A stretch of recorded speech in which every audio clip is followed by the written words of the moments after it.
So this is part two of the housing issue I was discussing in the previous video.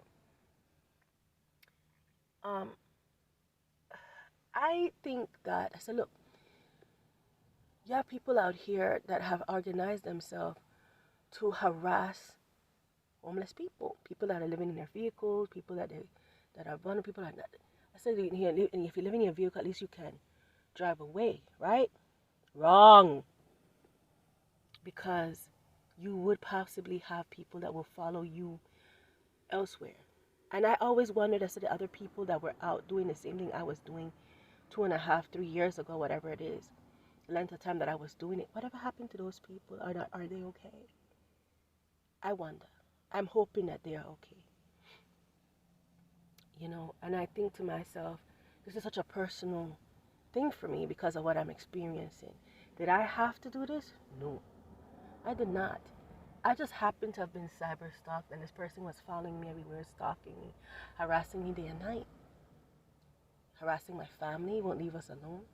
So I said, I didn't have a lot of money, and this is what I chose to do. And I tell you that the wretchedness followed me everywhere I went. And I could get into that.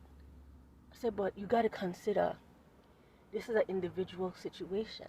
There are people that work and can't afford to have to pay rent. So the rent, I said, how much it costs to just live in a one-bedroom apartment.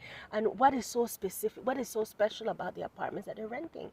It's not like they're renovating these fucking apartments. I said the property, the property value goes up. They're pushing it up so that they can justify raising the prices of the apartments, that so much so that people can't afford it. It has to be 50 million people living in an apartment to afford it.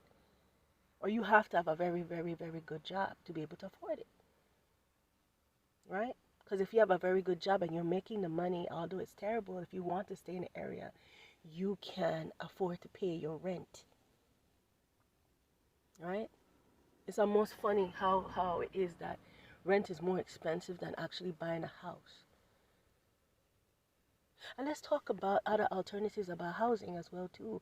What about people who want to think out of the box and build a house? I said depending on what state you're in or what county you're in. They can make that very difficult as well too, as if you have to bring water and light and utilities to the land and do all those things. And while you decide to what type of house or whatever to put on that land, they make it difficult for you to even be different. Extraordinary.